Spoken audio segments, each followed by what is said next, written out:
చదువుతో పాటు skills, placements తో పాటు సక్సెస్ సందీప్ యూనివర్సిటీ మాత్రమే అందిస్తుంది.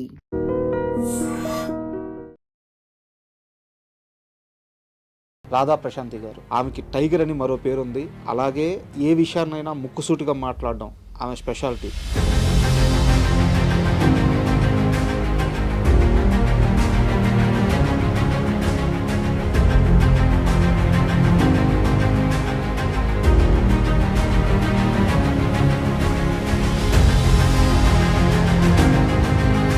రాధా ప్రశాంతికి అన్నీ ఉన్నాయి, కానీ మీడియా ముందుకు వచ్చిన ప్రతిసారి మీరు ఎంత దీనస్థితికి దిగజారి అడగతారంటే అవకాశాలు. నిజంగా రాధా ప్రశాంతి ఏమన్నా పేదరికంలో ఉందా అనే డౌట్ వచ్చేస్తుంది. దిగజారిపై మాట్లాడుతున్నది కేవలం నాలాంటి ఆర్టిస్టుల కోసం. ఇప్పుడు నేను ఓపెన్ గా చెప్తున్నాను కదా, నాది ఒంటరి పోరాటం. నాకు ఏ క్షణాన నాకు లేపేస్తారో తెలియదు. అలాంటి అపార్ట్మెంట్లో నేను మీ ఇంటి సమస్య ఏంది, మీ ఇంటి చుట్టూ ఏం జరుగుతుంది, ఆ వాచ్మెన్ ఫ్యామిలీ ఎంత ఇదంటే ఏ క్షణాన్ని చంపుతారో తెలియదు. వాళ్ళు డైరెక్ట్ అయితే వాళ్ళు మీ ఇంటి ఎదురుగా ఉండే బిల్డింగ్ లో వ్యభిచారం జరుగుతుంది. ఒక బిల్డింగ్ కాదు, అక్కడ నేను వంగు ఉంటే కూర్చుంటే నైటీల్లో ఉంటే. రాధా ప్రశాంతి మానసిక పరిస్థితి సరిగ్గా లేదు. ఒక రకంగా మీకు పిచ్చి అని చెప్పి ప్రచారం చేస్తారు. ఎవడు తెలీదు. ఈ అమ్మాయిల బిజినెస్ చేస్తున్న దీనికి ఒక ముద్ర వేసి దీని మానసిక పరిస్థితి బాగా లేదని చెప్పేసి అక్కడి నుంచి వెళ్ళగొడతామని. రాధా ప్రశాంతి తన కింద పనిచేసే ఒక వ్యక్తికి శారీరకంగా ఇబ్బంది పెట్టింది అని మీ మీద పోలీస్ స్టేషన్ లో ఎఫ్ఐఆర్ నమోదైంది. నిజమా అబద్ధం? ఆడు 15 తోలాల బంగారం ఎత్తుకుపోయాడు ఇంటి నుంచి. ఆ పని మనిషి కాదు, టచ్ అప్ బాయ్. ఇవన్నీ నేను వేసుకొని వచ్చి తీసి ఒక రుమాల్లో మూట కట్టుకొని ఇస్తే ఆడు అటు నుంచి అటే ఉడాయించాడు. పక్క రోజే పేపర్ లో మీరు వివరణ ఇప్పించేది చేశారు. ఇది రాసేటప్పుడు నీ దగ్గర ఎవిడెన్స్ ఉండాలి. అమీర్పేట చౌరస్తా సెంటర్ లో కాలర్ పట్టుకొని ఇలాగ ఈడ్చుకొచ్చా. ఎందుకే కదా మిమ్మల్ని టైగర్ అనేది. దగ్గరకు వచ్చారంటే రాధా ప్రశాంతి సినిమా షూటింగ్ నడుస్తున్నప్పుడు సెట్స్ లో ఎంతమంది మేనేజర్లు కొట్టారు? బట్టలు మార్చుకుంటుంటే దబా దబా దబా దబా కొడుతున్నాడు. నేను ఇక్కడే ఉంటాను, నువ్వు మార్చుకోవాలి, నేను ఇక్కడి నుంచి కదలను అన్నాడు. లాగే ఒక్క తన్ను తన్నాను. తన్నాక ఆ కాలు. హీరోయిన్ యమున గారితో మీకు ఏంటి గొడవ?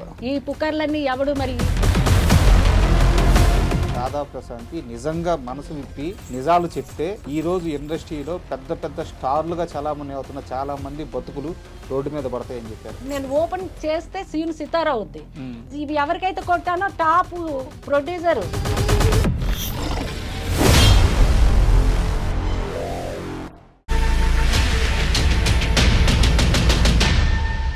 Hi, welcome to my show. ప్రతిసారి ఒక్కో గెస్ట్ని ఇంటర్వ్యూ చేస్తూ ఉంటాము. వాళ్ళ నుంచి కొంత సమాచారం రాబడుతూ ఉంటాము. అవి జనాలకు ఇంట్రెస్ట్గా ఉంటూ ఉంటాయి. ఇది ఒక ఇంటర్వ్యూ ప్యాటర్న్. అయితే ఈరోజు నాతో ఉండే గెస్ట్ రాధా ప్రశాంతి గారు. ఇలా సింపుల్గా పేరు చెప్తే ఇంతకుముందు తరం వాళ్ళకి అర్థం అవ్వచ్చు, అయితే ఈ తరంలో ఉండే పిల్లలకి అర్థం కాకపోవచ్చు. కానీ రాధా ప్రశాంతి అంటే సాధారణ వ్యక్తి కాదు. రాష్ట్రపతి చేతుల మీదుగా అవార్డు తీసుకున్న వ్యక్తి. అలాగే 125 సినిమాలకు పైగా నటించిన వ్యక్తి. ఎన్నో అద్భుతమైన సీరియల్స్లో యాక్ట్ చేశారు. వీటన్నిటికీ మించి సినిమా ఇండస్ట్రీలో కష్టాల గురించి, సినిమా ఇండస్ట్రీలో ఆర్టిస్టుల సమస్యల గురించి తొలిసారి ముక్కుసూటిగా మూవీ ఆర్టిస్ట్ అసోసియేషన్ని ఎదిరించిన లేడీ. ఆమెకి టైగర్ అని మరో పేరుంది. అలాగే ఏ విషయాన్నైనా ముక్కుసూటిగా మాట్లాడడం ఆమె స్పెషాలిటీ.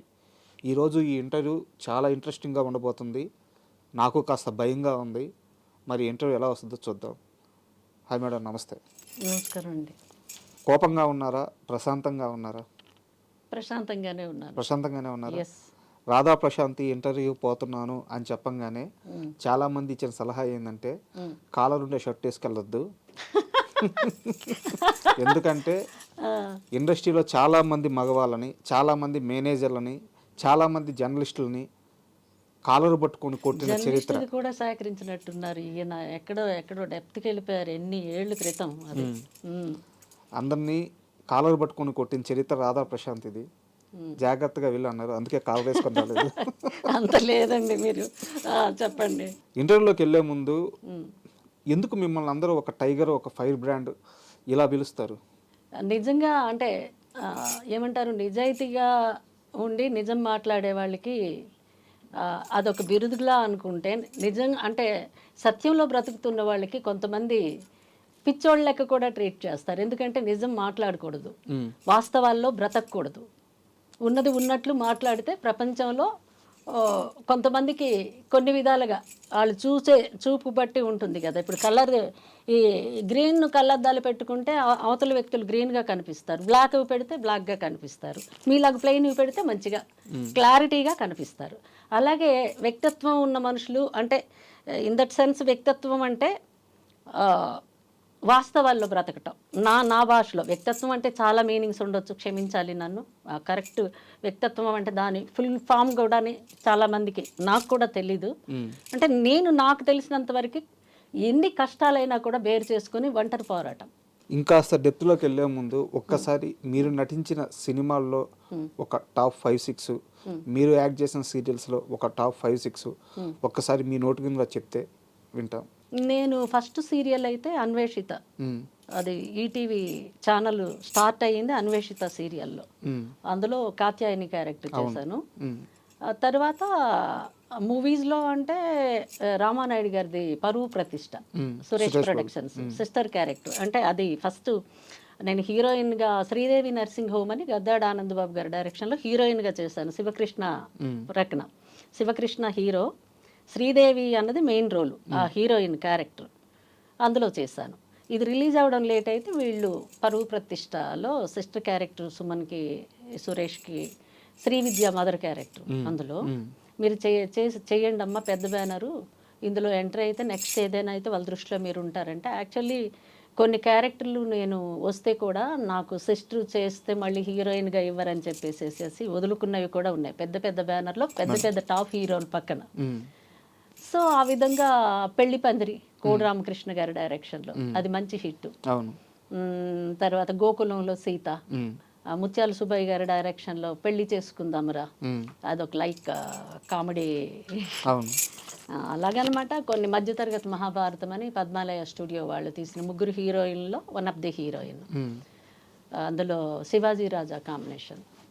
ఇలాగా హలో బ్రదర్లో కూడా గెస్ట్ రోల్ చేయించారు. యాక్చువల్లీ నేను ఆ గెస్ట్ రోల్ అంటే ఒకే సీను నేను చేయను సార్ అంటే కేఎల్ నారాయణ గారు ప్రొడ్యూసర్ అండి, ఇంటికి వచ్చి ప్రొడక్షన్ మేనేజర్ చాలు, కానీ ఆ ప్రొడ్యూసర్ మా ఇంటికి ప్రొడక్షన్ మేనేజర్తో సహా వచ్చి, అమ్మ ఇందులో 3 హీరోయిన్లు, బాబు దృష్టిలో, బాబు ఎవరు నాగార్జున గారు, ఆయన దృష్టిలో మీరు పడ్డారంటే నెక్స్ట్ మూవీలో మాదే దుర్గా ఆర్ట్స్, దీంట్లో తీసేటప్పుడు మేమే, అప్పుడు ఏదో మన మాట కాదనలేక ఆవిడ చేశారు, ఆవిడ కూడా ఏదో అప్కమింగ్ హీరోయిన్గా అంటే ఇక్కడ సెటిల్ అవుదామని వచ్చారు కాబట్టి అని మేమే కన్విన్స్ చేస్తాం, మీరు చెయ్యండి అమ్మని చెప్పేసి. ప్రొడ్యూసరు ఇప్పుడు కూడా మీరు అడగొచ్చు, కేఎల్ నారాయణ గారు ఎక్కడున్నా కూడా చాలా జెన్యూన్ ప్రొడ్యూసరు వచ్చి నాకు ఆ క్యారెక్టర్కి అప్పుడు ఎంతో కాదండి 10,000 రూపీస్.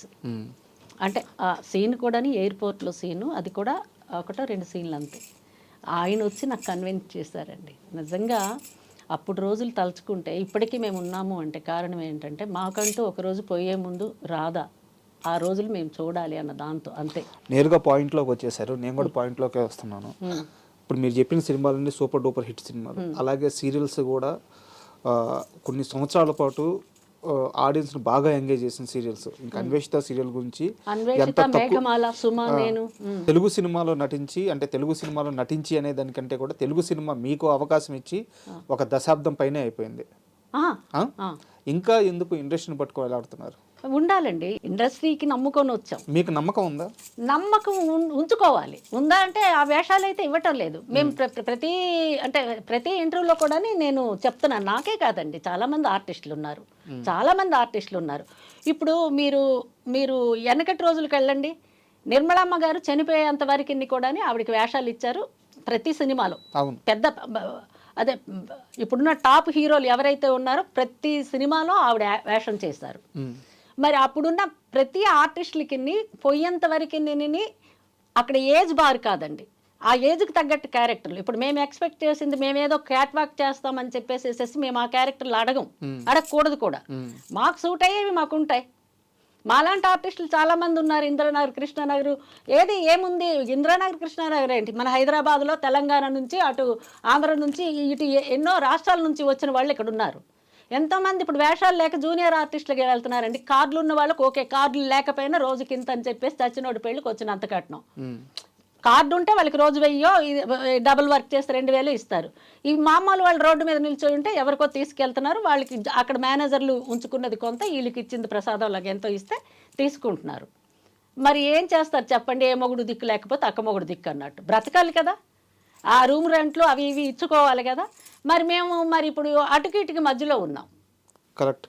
ఇందాక నేను అడుగుతా, ఎందుకు ఇండస్ట్రీని పట్టుకొని ఇంకా వేలాడుతున్నారు అన్న. యాక్చువల్గా అది రాంగ్ వర్డ్, అనకూడదు, వాంటెడ్గానే అన్నాను. ఎందుకు అన్నాను అంటే, కడుపు నింపుకోవడానికి ఇబ్బంది పడే ఒక జూనియర్ ఆర్టిస్ట్ కెమెరా ముందుకు వచ్చి ఎందుకు మీరు అవకాశాలు ఇవ్వరు అని అడిగితే, మీ స్థాయిలో అడిగితే ఓకే అనుకోవచ్చు. మీ మెడలో ఉన్నది బంగారు చైనే కదా. అవునండి. ఎన్ని తులాలు అది? చెప్పలేను. నా మెడలు అన్నీ నీకు బాబా ఉన్నాయి, ఇంకేవో ఉన్నాయి, చాలా ఉన్నాయండి. ఉంటాయి నావి, ఇవన్నీ నీ వేసుకొని వస్తాను. ఇవాళ ఉన్నాను, రేపు ఉంటానో లేదో తెలియదు. మొత్తం ఎన్ని తులాలు ఉంటాయి అవి? ఇది ఒకటే 11 తులాసో ఏమో ఉంటుంది. 11 తులాలు. ఈ లోపల ఇంకా బోలెడన్ని ఉన్నాయి బాబా, అవి ఇవి ఏవో ఉన్నాయండి. అంటే ఇవాళ ఇవి ఉన్నాయండి. నేను చెప్పాను 2-3 కిలోలు గోల్డ్ కరోనా తర్వాత, అంటే అవసరానికి బ్రతకాలంటే పర్వాలేదు, ఫుడ్ ప్రాబ్లం లేదు. కానీ ఒక్క ఫుడ్తో సరిపెట్టుకుంటే కాదండి. లైఫ్ అంటే చాలా ఉంటాయి, ఎక్స్పెన్సివ్. అందులో మేము సోషల్ వర్క్ అని ఒకటి పెట్టుకున్నాం కదండి. అలాంటప్పుడు ఏంటంటే, ఇప్పుడు హార్డ్ క్యాష్ అప్పటికప్పుడు ఇంకా అంటే ఎటు నుంచి వచ్చే ఇది లేకపోతే ఏదో ఒకటి మనకంటూ ఆశ్రయించి మన ఇంటికి వచ్చే ఏదైనా హెల్ప్ కోరే వాళ్ళకి ఇచ్చేదానికి కొంత, నేను వాడుకునే దానికి కొంత. ఇప్పటికి 2-3 కిలోల గోల్డ్ మన సిద్ధి జ్యువెలరీ అని లాల్ బంగ్లా, మీరు వెళ్ళి అడగండి ఎలాంటి హారాలు నేను ఇచ్చున్నాను వాళ్ళకి. అంటే చెప్తున్నాను, అంటే అప్పుడు మేము అప్పుడు మాకు డబ్బులు వస్తే మేము ల్యాండ్ మీద పెట్టలా. ల్యాండ్ మీద పెట్టుంటే ఈ పాటికి హైదరాబాద్లో ఆర్పి బాద్ అని సగం ఉండేది నా పేరు మీద. అంటే ఐడియా మాకు ఏంటంటే ఇచ్చేవాళ్ళు లేరు. మదరాళ్ళు ఊర్లో ఉండేవాళ్ళు, వాళ్ళంతా తెలివైన వాళ్ళు కాదు. వాళ్ళు పల్లెటూరులో పెరిగి అక్కడ పెళ్లి చేసుకొని అక్కడ సెటిల్ అయ్యి వాళ్ళ సాంప్రదాయంలో బ్రతుకుతున్న వాళ్ళు. నాకు ఐడియాలు ఇవ్వడానికి, నాకు నేనుగా నిర్ణయించుకునేదానికి, కరెక్ట్ నిర్ణయాలు తీసుకునే అంత మైండ్ అప్పట్లో మాకు లేదు. టెంప్ట్ అయిపోయి ఆ గోల్డ్ 999 బిస్కెట్లు కొనుక్కొని, ఒక బిస్కెట్ 2 బిస్కెట్లు అలా పెట్టుకొని లాకర్లో పెట్టుకొని, ఆ తర్వాత అవి మెల్ట్ చేసి ఫ్లైట్లో వెళ్ళేటప్పుడు డిజైనర్ బుక్స్ అని, Calcutta, Bombay the best designer books అని, జ్యువెలరీ, శారీసు, స్టడీకి అని పెడతారు కదా, అందులో ఒకటి ఫోటో తీసుకోవడం, అది చేపించుకోవడం అలాగనమాట. ఇప్పుడు అవసరానికి ఈరోజు నేను వేసుకున్నాను, మీరు అడిగారు ఎందుకు నేను చెప్తున్నాను అంటే, ఈరోజు కాబట్టి ఇప్పుడు నేను లైవ్గా బ్రతికున్నాను కాబట్టి నా ఒంటి మీద వేసుకున్నాను అన్న తృప్తి ఉంటుంది. రేపు ఇది ఉండొచ్చు, లేదా అవసరానికి అమ్మివచ్చు. అది నేను ఈ ప్రశ్న అడగడానికి కారణం, నాకు ఇప్పటికీ అర్థం కాంది, కనీసం 5-6 కేజీల బంగారం మీకు ఉంది. ఫిలిం నగర్లో సొంత ఇల్లు ఉంది, క్యాష్ పరంగా కూడా ఇబ్బంది లేదు, రాధా ప్రశాంత్కి అన్నీ ఉన్నాయి. కానీ మీడియా ముందుకు వచ్చిన ప్రతిసారి చాలా జూనియర్ ఆర్టిస్ట్ స్థాయిలో మాకు అవకాశాలు ఇవ్వండి, మాకు అవకాశాలు ఇవ్వండి. కృష్ణానగర్లో చాలా మంది అవకాశాలు లేక ఒళ్ళు అమ్ముకుంటున్నారు అని చెప్పి మీరు ఎంత దీనస్థితికి దిగజారి అడగతారంటే అవకాశాలు. నిజంగా రాధా ప్రశాంత్ ఏమన్నా పేదరికంలో ఉందా అనే డౌట్ వచ్చేస్తుంది. లేదు, దిగజారి అడిగింది నా కోసం కాదు, తెలుసు. ఇప్పుడు ఆర్టిస్టులు మానాలు ప్రాణాలు కాపాడుకునే దానికి వాళ్ళు, అంటే ఈ ఇండస్ట్రీకి వచ్చి సరే పోయింది పొల్లు ఉన్నది గట్టి, మానాలు పోగొట్టుకున్న కమిట్మెంట్స్ అని ఇంకొకటని ఆఫర్లు అయితే ఇవ్వాలి కదా, అలా కూడా వాడుకొని ఆఫర్లు ఇవ్వకుండా వదిలేసిన చరిత్రలు ఉన్నాయా కాదు, క్వశ్చన్ మార్క్ కాదు. ఎవరైనా చెప్తారా? దొంగతనానికి వచ్చిన వాడు నేను దొంగతనం చేస్తున్నానంటే ఐ డ్రీమ్లోనూ పబ్లిసిటీ చేసి స్క్రోలింగ్ చేసి ఎవడైనా వస్తాడా? అలాగే పోయేది కూడా అంతే. వాళ్ళకి వీళ్ళకి ఇష్టమైతే మీకు ఏదో ఇస్తామంటే యువతల వాళ్ళు ఆశపడతారు, వస్తుంది కదా చేస్తాం కదా అని. I5లో ఉంటే అండర్స్టాండింగ్స్ వాళ్ళు అవి కోర్టుల్లో ఉంటాయి, అవి పబ్లిసిటీ కాదు.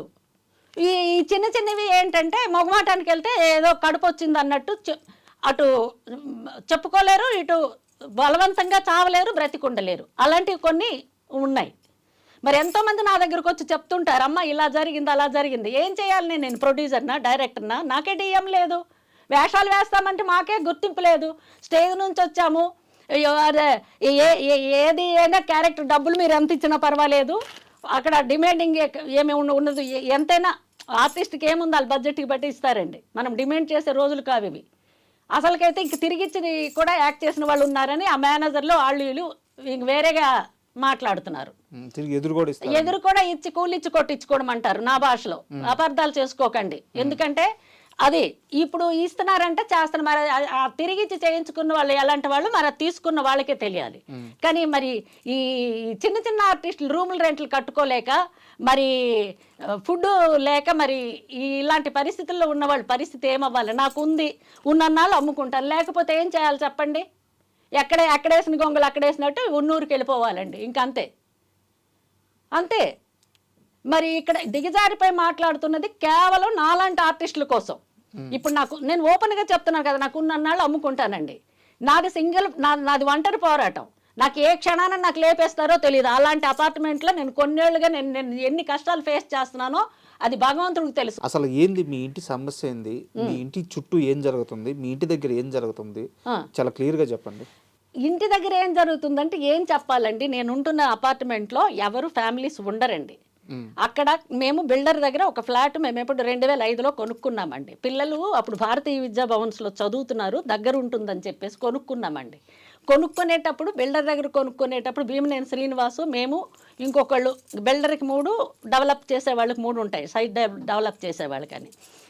ఈ బిల్డరు అన్న అతని దగ్గర మేము కొనుక్కున్నాము. ఫస్ట్ ఫ్లోర్లో అయ్యింది పిల్లలు చదువు కోసమని.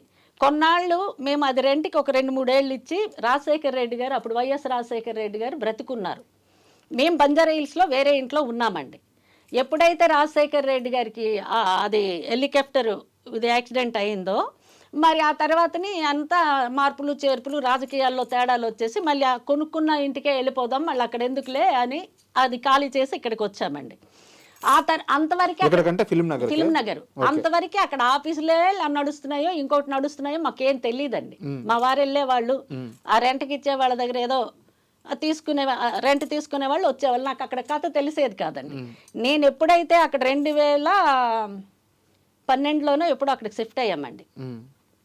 12 కాదు, రాజశేఖర్ రెడ్డి గారు చనిపోయిన తర్వాత 12-13 ఆ ప్రాంతాల్లో. ఆ తర్వాత నాకు తెలిసింది ఏంటంటే అక్కడ ఆఫీసులు రన్ చేస్తున్నారు. సరే, ఆఫీసులు రన్ చేసుకున్నా తప్పులేదు.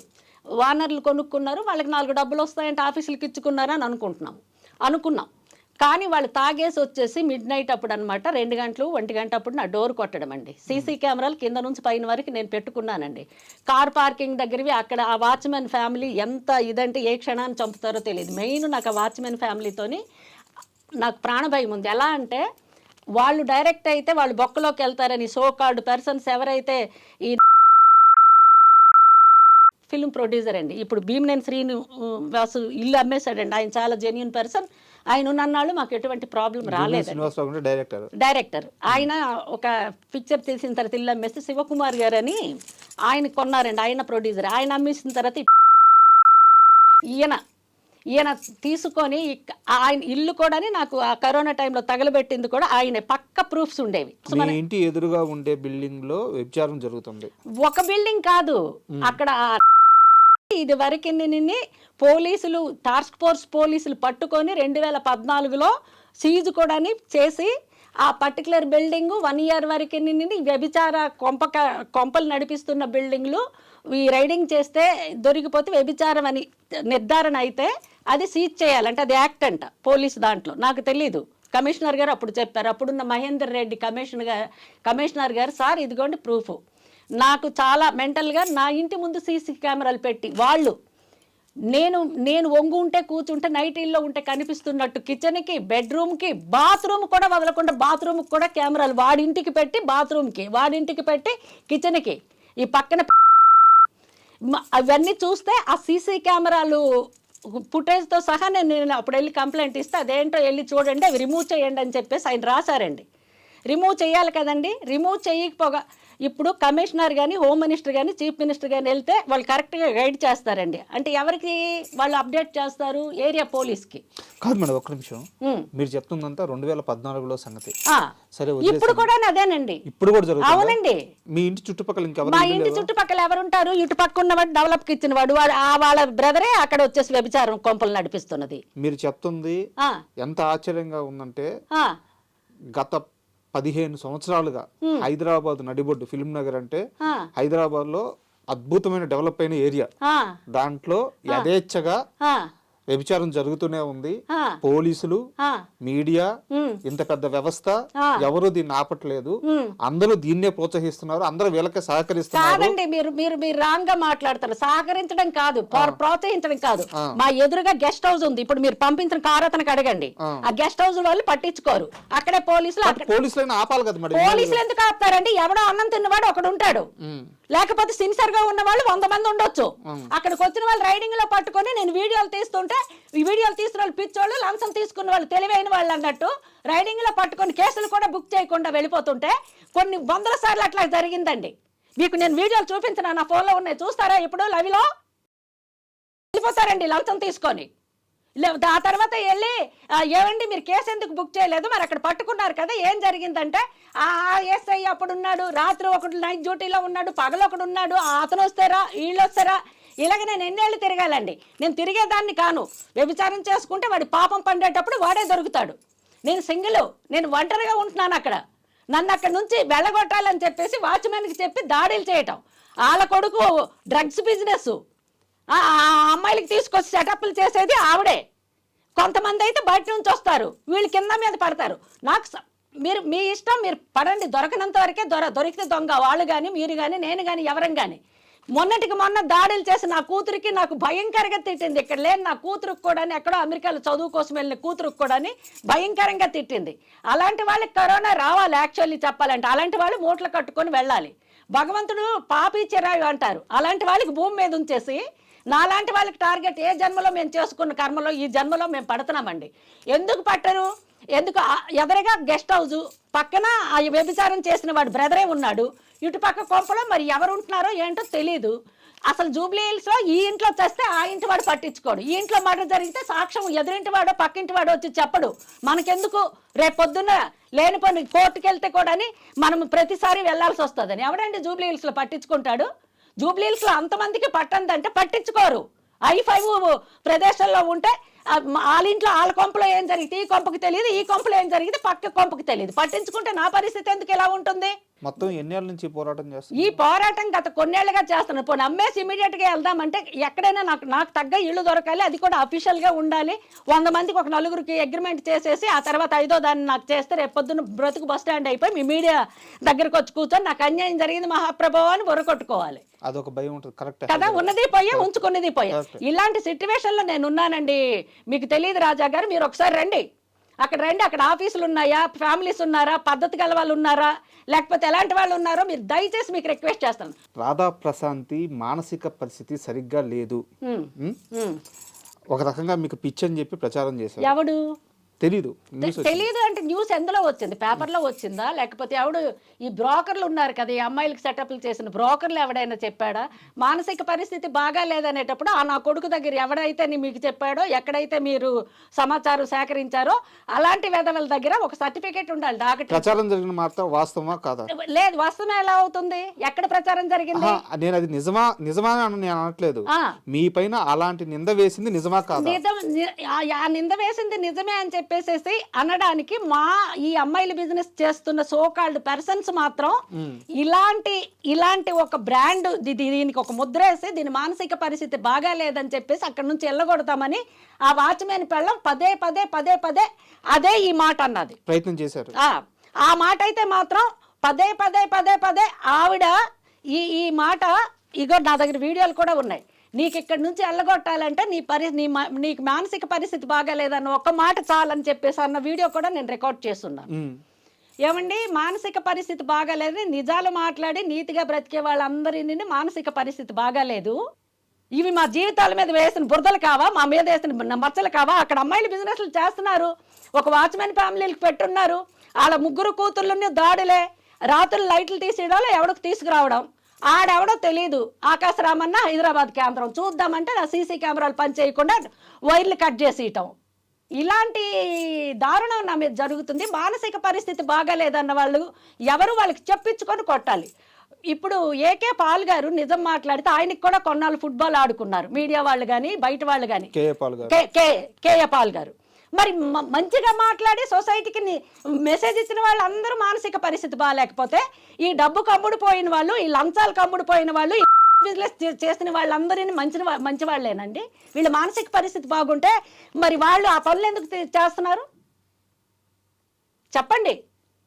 అలాంటి పనులు చేయకూడదు. మా మానసిక పరిస్థితి బాగాలేదన్నారు, సరే మంచికన్నారో చెడుకన్నారో నేను అగ్రీ చేయను, కానీ వాళ్ళ మీదే వదిలేస్తున్నాను. ఇంటి విషయంలో నరకం అనుభవిస్తున్నారు. ఈ ఒక రోజు 2 రోజుల నుంచో కాదు, కొన్ని ఏళ్ళండి, 10-15 ఏళ్ళుగా మీరు ఈ నరకం అనిపిస్తున్నారు, అర్థమవుతుంది.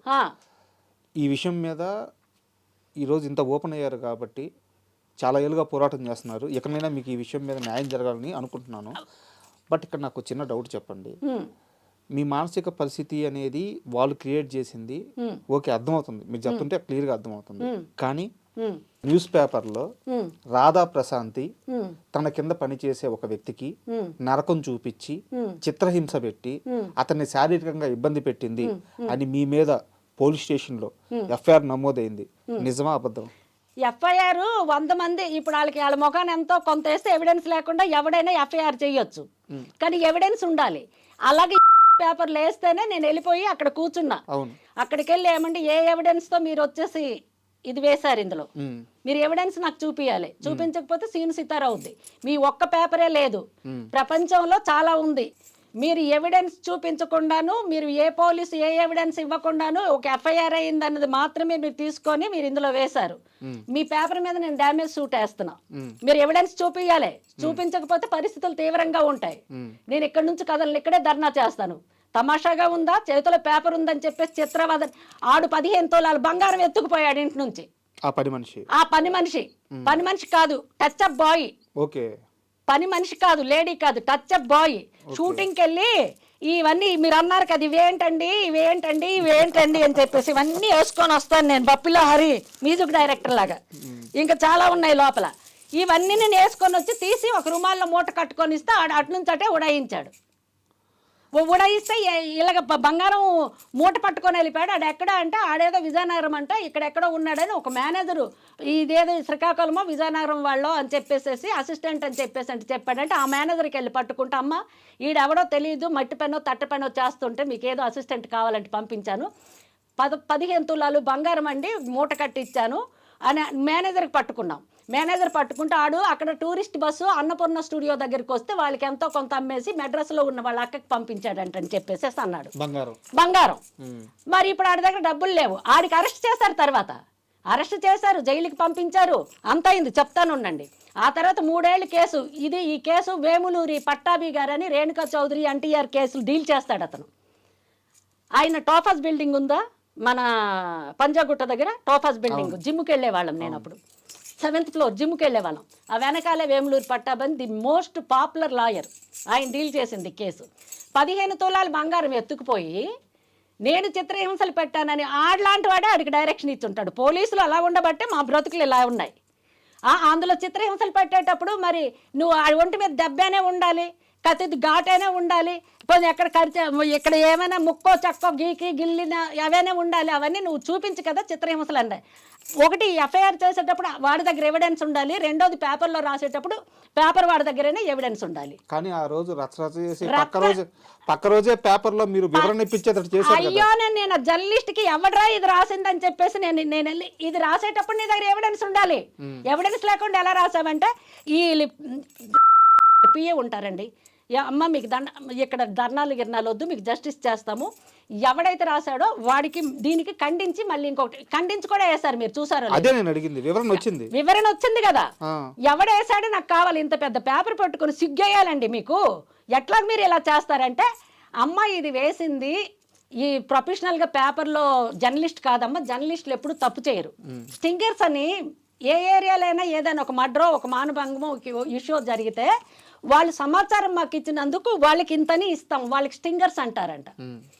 వాళ్ళు సేకరించింది శ్రీనివాసరెడ్డి అన్న అతను మాకు ఇది ఇచ్చాడు అంటే ఈ ఎఫ్ఐఆర్కి డీటెయిల్స్ ఇలాగన్నారు అలాగన్నారని. ఆడెక్కడుంటాడు అన్నాను. పట్టుకొని కొట్టారా?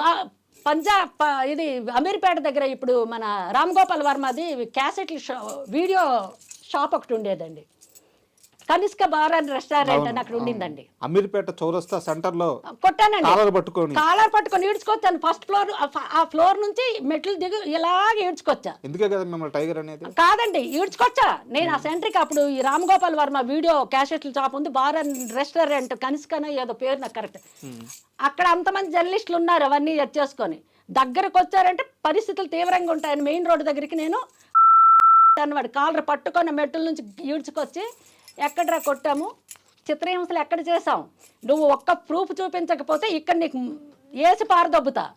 మీరు అన్నారే మానసిక పరిస్థితి బాగాలేదు, మానసిక పరిస్థితి బాగాలేని వాళ్ళు మర్డర్ చేసినా కూడా మానసిక పరిస్థితి బాగాలేదు కనుక కొట్టివేయబడింది అని తీర్పు వస్తుంది. అందుకనే కొట్టారా? అప్పుడు కాదు, ఇప్పుడు మీరు అన్నారు కదా, ఇక్కడి నుంచి మాత్రం అదే జరుగుద్ది. మానసిక పరిస్థితి బాగాలేదని ఎవరైతే ముద్ర వేశారో అలాంటి వాళ్ళు ఆత్మరక్షణ కోసం మర్డర్ చేసినా కూడా కేసు కొట్టివేయబడుతుంది. అందుకని చెప్పి అప్పుడే నేను ఎందుకు కొట్టానంటే, ఎలాగండి నిందలు వేస్తారు. ఇప్పుడు మేము ఇండస్ట్రీకి నమ్ముకొని వచ్చిన వాళ్ళం, ఇలా చిత్రహింసలు పెడుతున్నామని చెప్పేసి తెలిసేటప్పుడు రేపు పొద్దున్న ఫలానా నటి ఈ విధంగా ఫలానా పరిస్థితి ఆవిడ దగ్గరికి వెళ్తే ఇలా అంటే మాకెవడైనా వేషం ఇస్తాడా? తర్వాత ఖండించారు, మీరు చూసారో లేదో. రాధా ప్రశాంతికి సినిమా ఛాన్సులు రాకుండా పోయింది పేపర్లో పడ్డ వార్తల వల్ల కాదు. రాధా ప్రశాంతి సినిమా షూటింగ్ నడుస్తున్నప్పుడు సెట్స్ లో ఎంతమంది మేనేజర్లు కొట్టారు? ఎంతమంది మేనేజర్లు కొట్టలేదు కానీ చెప్పండి. కో డైరెక్టర్ని కొట్టాను, ఇద్దరిని, ఒక మేనేజర్ని కొట్టాను. ఎందుకు అంటే ఎర్ర సూర్యుడు షూటింగ్ అప్పుడు ఇప్పుడు పెద్ద ప్రొడ్యూసర్ అయిపోయాడులేండి ఆయన. ఎందుకులే, ఇప్పుడు స్టార్ ప్రొడ్యూసర్లు స్టార్ హీరోలు వాళ్ళ అబ్బాయిలు. అప్పుడు ప్రొడక్షన్ మేనేజర్ అతను. బట్టలు మార్చుకుంటుంటే నేను ఇలాగ తలుపు తీస్తే నేను బట్టలు మార్చుకుంటున్నానండి సారీ అని గడపెట్టిన దబా దబా దబా దబా కొడుతున్నాడు. ఎందుకు అక్కడ ఇరిటేషన్ వచ్చింది నాకు. జాకెట్ చీర మార్చుకోవాలి, చేంజ్ అన్నారు డ్రెస్, దబా దబా కొడుతుంటే నాకు తేళ్ళు జర్లు, అప్పటికే నాకు బ్లడ్ ఉడుకుతుంది లోపల. ఒకసారి చెప్పా, నీడావిడు ఆడి తర్వాత వీడు కో బ్రదరా ఎవడ వీడి కథ ఏంటో చూద్దామని చెప్పేసి డోర్ తీశాడు. చూస్తే వీడే శోభన పెళ్లి కొడుకులాగా నిల్చున్నాడు హీ అని చెప్పేసి. ఏంటి కథ అన్న, ఏంటి మీరు పెద్ద గ్రేట్గా ఫీల్ అవుతున్నారు, అవుట్డోర్కి వెళ్తే ఆ చెట్టు దగ్గర ఇలా పక్క తిరిగి మార్చుకుంటారు, మీరు ఇట్లాగ వచ్చేసి గెడలు పెట్టి మీరు ఇలా తలుపులు వేసి మార్చుకుంటే ఇండస్ట్రీలో ఉన్నట్టే చాలా మందికి చూసాం ఇలాంటి వాళ్ళకని అన్నాడు. ఆహా మంచిదే, నేను కూడా చాలా మందికి చూసే వచ్చాను. నక్సలైట్ల బ్యాక్గ్రౌండ్ అమ్మ మాది అక్కడ. నేను నాతో చదువుకున్న వాళ్ళందరూ నేను అక్కడ ఇదిగో న్యాయం జరక్క అందమ్మడి వెళ్ళిపోయారు, నేను పొరపాటుని ఇటు వచ్చాను. అర్థమైంది కదా, ఏంటి కథ చెప్పంటే చాలా మందికి చూసామా, నేను చూసాను, పద్ధతి తేల్చుకుందామని చెప్పేసి. అంటే ఏంటి తేల్చుకునేది, నేను ఇక్కడే ఉంటాను, నువ్వు మార్చుకోవాలి, నేను ఇక్కడి నుంచి కదలను అన్నాడు. అంతే, సరే నువ్వు అక్కడే ఉండు, నేను కూడా నేను మార్చుకున్న తర్వాత నేను ఇక్కడ ఏదో సెటిల్ చేసుకుంటానని చెప్పేసి లాగే అక్కడే. మరి అది తిరగటం లేదు వెళ్ళటం లేదు, నేను ఎక్కడ మార్చుకోవాలి. ఒక్క తన్నాక ఆ కాలర్ పట్టుకొని చెల్లపద డైరెక్టర్ దగ్గరికి అన్నా, నువ్వు ఇక్కడ ఉంటుండగా మార్చుకోవడానికి నాకు తాళి కట్టిన మొగుడువా కాదు, నువ్వు ఉంటుండగా నేను మార్చుకోవడం అంటే, తాళి కట్టిన మొగుడైనా మూడు బాగుంటే ఎస్ అనాలి, లేకపోతే దొబ్బియాలి. నాకు మూడు వచ్చింది అంటే యాక్ట్లో కూడా బలవంత చేయకూడదండి భార్యకి. పతివ్రత అయితే సహకరించవచ్చు, నేను కాదనలేదు, మీరు చెప్పేది కరెక్టే. ఇప్పుడు నేను కాదనలేదు, భర్త ఇప్పుడు అలాగే సహకరించకపోతే బయట తిరుగుతాడంట. ఇక్కడ సహకరించినా ఇక్కడ అందంగా ఉన్నా కూడా బయట కొంపలు పెట్టుకొని కొల్లేర్లు అవుతున్నాయి కదండి జీవితాలు. అక్కడ ఏంటి అంటే నేను ఇక్కడే ఉంటాను, నువ్వు మార్చుకోవాలన్నాడు.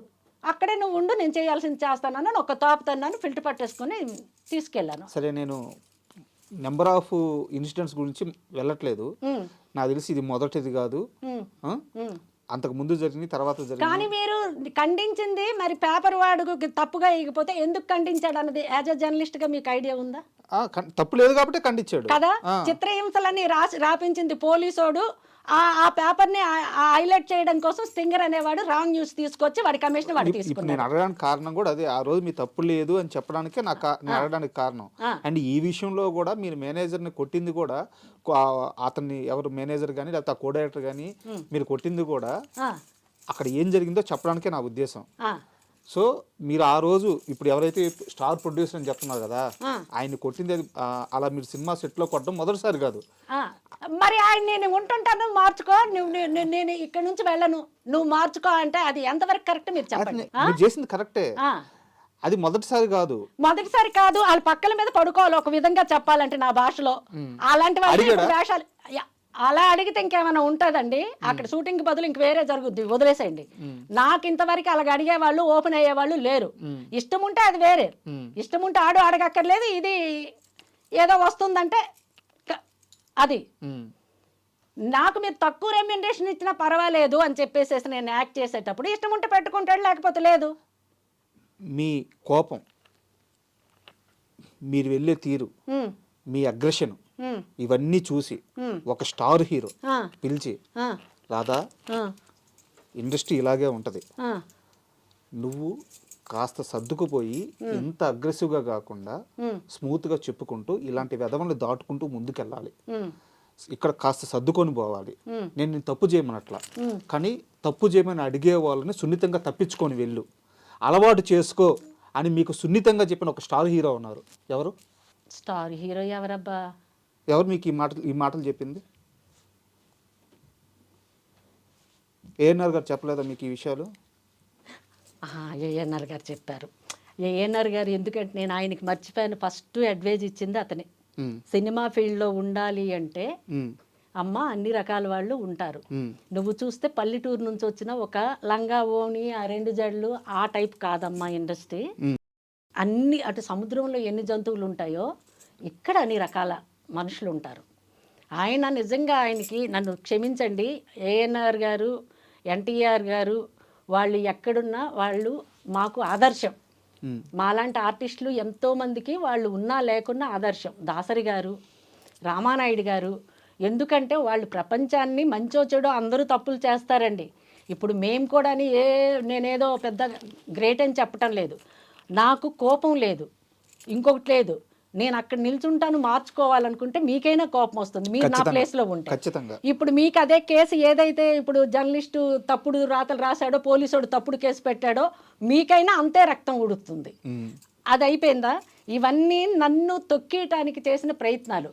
అక్కినేని గారు అయితే మాత్రం అన్నపూర్ణ స్టూడియోకి ఆయన రూమ్ ఒకటి ఉండేదండి, ఒక రాక్ ఉంటుంది లోపల, ఇప్పుడు కూడా అది ఆ రూమ్ ఉండొచ్చు. అప్పుడు ఆయన ఆఫీస్లో కూర్చుంటే వెళ్ళేవాళ్ళం, ఈ అడ్వైజులు ఇచ్చేవాళ్ళు. వాళ్ళు కీలు గుర్రం అప్పుడు ఏం జరిగింది, మనవరాలు అదేది మీనా యాక్ట్ చేసింది, సీతారామయ్య గారి మనవరాలు, అక్కడ ఏం జరిగింది, ఈ మొత్తం అప్పుడు కీలుగురం సినిమా అప్పుడు ఇప్పుడు అంత ఇది లేవు కదా, ఇవేవో కొబ్బరి డొప్పల్లో వెన్ను పెట్టుకునే వాళ్ళు ప్యాడింగ్స్. అప్పుడు ఇప్పుడున్నంత ఆయన గుర్రం మీద కూర్చొని వెనక్కి హీరోయిన్ ఉంటే ఇలా తగలంగానే ఆయన వీపుకి గుచ్చేసేవంట. అదంతా షూటింగ్ అయ్యేటప్పటికి వీపు చూస్తే మొత్తము కమిలిపోయి ఉంటుందంట అతనిది. ఇవన్నీ నాతో చర్చించి ఆయన ఏమన్నారంటే, చూడమ్మా సార్, ఎవరికైనా మీరు పెద్దవాళ్ళు మీరు రికమెండ్ చేస్తే తీసుకుంటారు సార్, ప్లీజ్ సార్, మేము ఇండస్ట్రీకి నమ్ముకొని వచ్చిన వాళ్ళం, స్టేజ్ ప్రోగ్రామ్స్ చేసుకుంటూ వచ్చాను సార్ నేను, మీరు ఒక్క పిక్చర్కి, ఎందుకంటే నేను 2-3 ప్రోగ్రామ్స్కి చీఫ్ గెస్ట్లుగా, ఆయన చీఫ్ గెస్ట్, నేను కూడా కొత్తగా వచ్చాను ఏదో సెలబ్రిటీ అని, వంశీ రామరాజు గారని ఆయన చేసే ప్రోగ్రామ్స్లో దాసరి గారికి, నాకు, సి నారాయణ రెడ్డి గారికి, అక్కినేని గారికి కొన్ని ప్రోగ్రామ్స్కి ఇన్వైట్ చేస్తే నేను వెళ్ళేదాన్ని. అక్కినేని గారికి అలా పరిచయం, కొంచెం దగ్గరయ్యాం. దగ్గర అంటే ఏంటి, మాట్లాడేదానికి కొంచెం చనువు. అప్పుడు అనమాట, సార్ ఎప్పుడు ఉంటారో తెలుసుకొని వాళ్ళ మేనేజర్కి ఫోన్ చేసి ఇక్కడ వెళ్ళి, మాణిక్యరావు అని ఒక అతను ఉండేవాడు ఎక్కడ మన అన్నపూర్ణ స్టూడియోలో మేనేజరు, వాళ్ళకో వీళ్ళకి వచ్చే సార్ ఉన్నారంటే కారు వేసుకొని వెళ్ళిపోవటం. ఇతను నాకు ఇచ్చిన సలహా ఏంటంటే, చూడమ్మా మా మనవరాలు సుప్రియ ఉంది, మాకు ఓన్ స్టూడియో ఉంది, వాళ్ళ మేనమామ కూడా టాప్ హీరో, నేను వాళ్ళ తాతను, మరి నేను కొన్ని సినిమాలు చేశాను, మరి మా మనవరాలకి మేము ఎందుకు ఇండస్ట్రీలో నెంబర్ 1 హీరోయిన్గా చేయలేకపోయాము? కొన్ని ఉంటాయి, మాకు మేము స్టూడియోలు ఉన్న సముద్రం చూడటానికి పెద్దగా ఉంది, తాగడానికి నీళ్లు పనికిరావన్నట్టు కొన్ని చెప్పుకున్నవి, కొన్ని చెప్పుకోలేనివి. ఇండస్ట్రీలో కంపల్సరీ అది ఉండాలి, కమిట్మెంట్. అదే ఇప్పుడున్న భాషలో అది లేదు, అది కాదు అనేటప్పుడు ఒకవేళ ఎవరైనా ఇలాగా పొరపాటున అందరూ నిన్ను ఇలాగా మనకి సోపు పెట్టి తోమి పామి అడిగే వాళ్ళు ఉండరమ్మా. వాళ్ళకి మేము ఇది ఇస్తాం, మాకు ఇది కావాలి అంతే, కండిషనల్గా ఉంటారు. అప్పుడు మీరు ఏం చేయాలి అంటే, ఓకే ఇష్టం లేదు, మొహం నేను చిట్లించుకుని ఇలా ఉండేదాన్ని, తెలీదు, ఇలా ఉండకూడదు. Okay sir, thank you sir, okay sir, తప్పకుండా చూద్దాం సార్, సెకండ్ నీకు ఇష్టం ఉండదు, కష్టంగానే ఉంటుంది. లోపల ఆడేమైనా అంటే, లోపల నువ్వు ఇంటికి వెళ్ళి అద్దం ముందు ఉండి విజృంభించు ఎస్వీఆర్ లెవెల్లో. నీ అమ్మ dash dash how dare you say, అలాగంటావా ఇలా అంటావా, ఎక్కడొద్దు, అది సెట్లో వద్దు.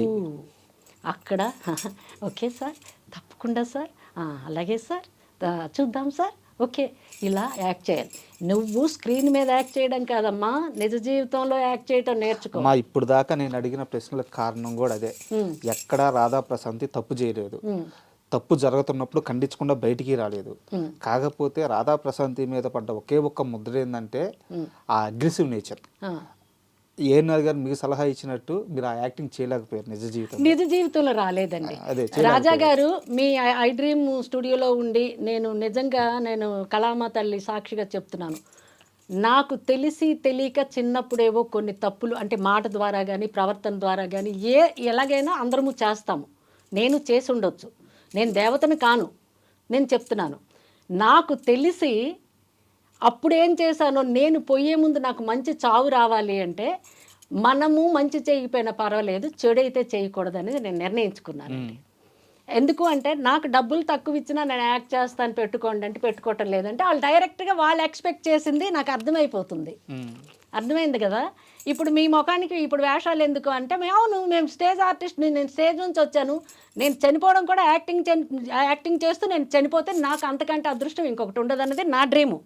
సరే ఎవరిస్తారో ఎవరో తర్వాత విషయం లేదు. మీ ఇలాంటి వాళ్ళు నలుగురు ఇంటర్వ్యూ పిలిచినా నా కష్టసుఖాలు నేను షేర్ చేసుకుంటే అదే షూటింగ్లో ఫీల్ అవుతా. అలాగని ఇండస్ట్రీకి నేను తప్పు పట్టడం లేదు. ఇండస్ట్రీలో మంచి ఉంది, చెడు ఉంది. ఒక ఇండస్ట్రీయే కాదు, పొలిటికల్ ఫీల్డ్ తీసుకోండి, మామూలు ఫీల్డ్ తీసుకోండి, తోటకూర గమేళ్ళు మోసిన దగ్గర నుంచి ఆఫీసుల్లో పనిచేసిన వాళ్ళ దగ్గర నుంచి విషయాలు అన్ని దగ్గరలో ఉన్నాయి. ఒక్క ఫిలిం అన్ని రాధా ప్రసాద్కి తెలుసు, అన్ని ఎక్కడ లేదు అని మీరు అడగండి. బట్ నేను ఇంకో మాట కూడా చెప్తాను. ఇలా మీ ఇంటర్వ్యూకి వస్తున్నాను అంటే నేను నా సోర్సెస్ ద్వారా చెక్ చేసుకుంటే ఒక వ్యక్తి నాకు చెప్పిన మాట, నీ ఇంటర్వ్యూలో కానీ రాధా ప్రశాంతి నిజంగా మనసు విప్పి నిజాలు చెప్తే ఈ రోజు ఇండస్ట్రీలో పెద్ద పెద్ద స్టార్లుగా చాలామంది అవుతున్న చాలా మంది బతుకులు రోడ్డు మీద పడతాయని చెప్పారు. అదే చెప్తున్నాను కదా, ఇప్పుడున్న వాళ్ళు ఎంతమంది పమేరియన్స్ డాగ్స్ లాగా నా చుట్టూ తిరిగారు. నేను ఓపెన్ చేస్తే సీన్ సితారా అవుద్ది. ఇవి ఎవరికైతే కొట్టానో టాప్ ప్రొడ్యూసరు, టాప్ మరి చెప్పకూడదు. ఇంకా మీరు ఇందాక మాట్లాడుతూ ఒకసారి అంటే మీ బంధువులు చెప్పారు, ఒకసారి అద్దంలో చూసుకో ఎలా ఉన్నదానివి, ఎలా అయ్యావని చెప్పన్నారు. ఈ ఇంటర్వ్యూకి వచ్చే ముందు మీ పాత ఫోటో ఒకటి చూశాను. ఆ రోజు ఉన్న స్టార్ హీరోయిన్లు అందరికంటే చాలా అందంగా ఉన్నారు.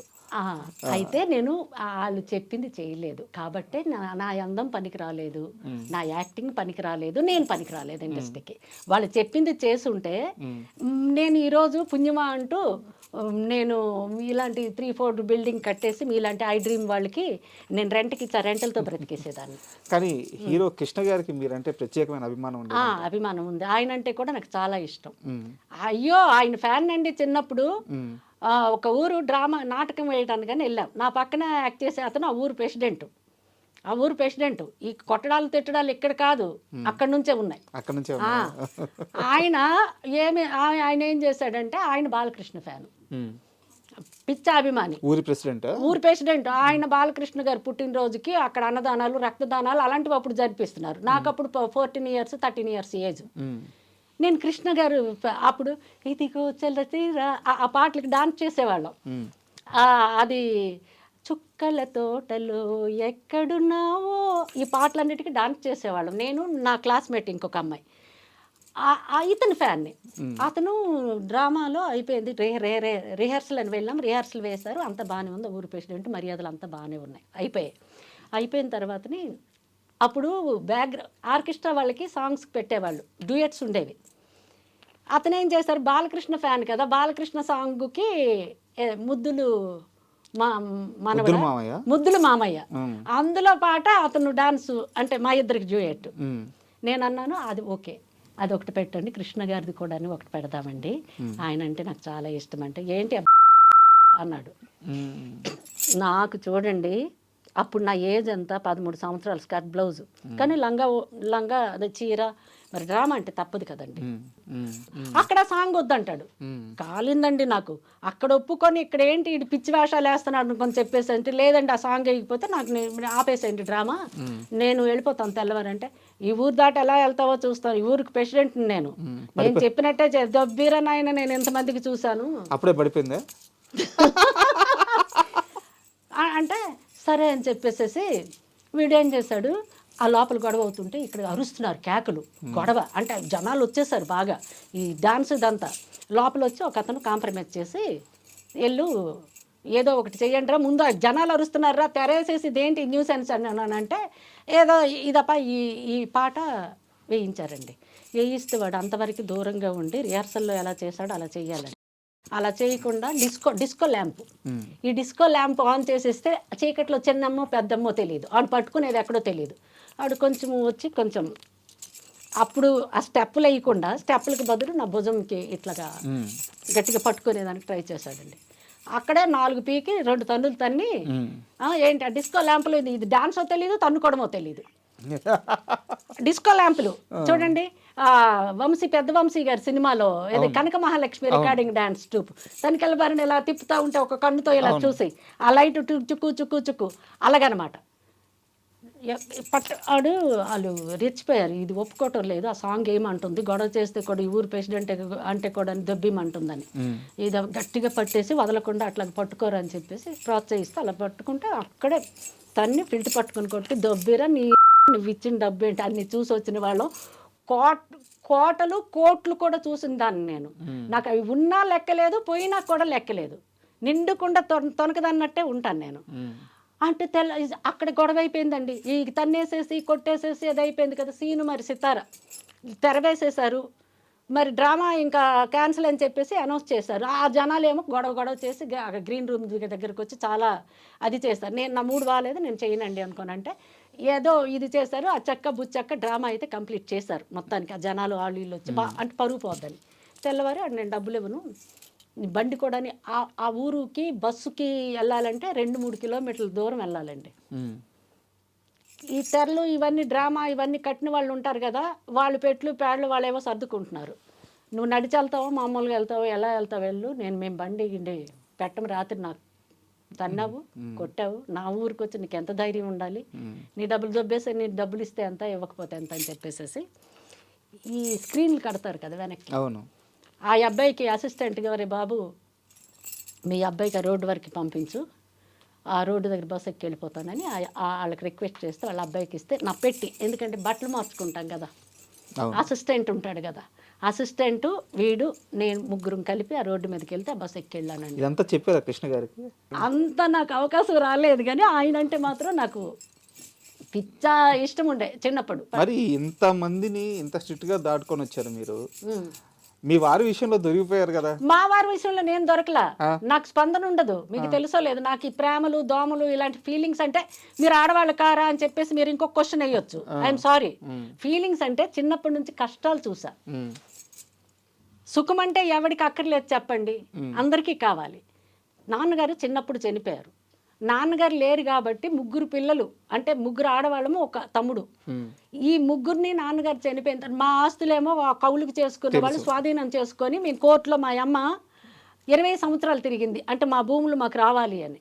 ఇంట్లో ఇత్తడి బిందులతో సహా కోర్టు ఫీజులకు తాకట్టు పెట్టిన రోజులు నేను చూశాను. మరి అలాంటప్పుడు నేను బాధ్యత తీసుకొని వీళ్ళు పెళ్ళిళ్ళు వీళ్ళు మంచి చెడ్డ చూడాలి అన్నది ఒకటి పెట్టుకున్నాను. అప్పుడే కలెక్టర్లు మినిస్టర్లు శ్రీకాకుళం జిల్లాలో ఐఏఎస్ ఐఏఎస్లో తిరిగేవాళ్ళు. మిమ్మల్ని పెళ్లి చేసుకుంటారు బాబు అంటే మా అమ్మ అనేది ఏమే మా కష్టాలు మాకు ఉంటాయి, అంత పెద్దవాళ్ళు వచ్చి అడుగుతున్నారు, నువ్వేనే సుఖపడతావు, చేసుకోయమ్మా, పోనీ మేము ఏదో చేసుకొని మా బ్రతుకులేవో మేము బ్రతుకుతాం, ఎన్నాళ్ళు మా కోసం నువ్వు ఉంటావు, ఈ డ్రామా నాటకం ఇంకొకటో సినిమానో, వద్దమ్మా నీ జీవితం నువ్వు చూసుకో అంటే, లేదమ్మా నాన్నగారు ఉంటే ఈ బాధ్యత చూసేవాళ్ళు, కదా నేను లేకపోతే ఇప్పుడు వీళ్ళు రేపు పొద్దున్న ఏ రాంగ్ స్టెప్ ఎటు వెళ్ళిపోయేటు ఏ బండి ఏ గాడిలో పడుతుందోనని అందరికీ పెళ్ళిళ్ళు చేసి అందరికీ ఒక దారి చూపించి, తరువాత నేను చేసుకోవాలని కాదండి, వాళ్ళు అంటే నన్ను చూశారు. నా పుట్టినరోజుకి మా అక్క వాళ్ళ మరిది గారు విజయవాడ నుంచి వస్తే ఈయన క్లాస్మేట్స్ అంట లయోలా కాలేజీలో, వాళ్ళతో పాటు ఈయన వచ్చి చూశాడు. అక్కడి నుంచి అనమాట నైట్ టైం అనమాట ఫోన్లు, మా వదిన గారు మా బ్రదరు మాట్లాడటం. మా వదిన అంటే మా మేనమామ కూతురు, మా అమ్మ వాళ్ళ అన్నయ్య కూతురు, మా ఇంట్లో ఉండేది.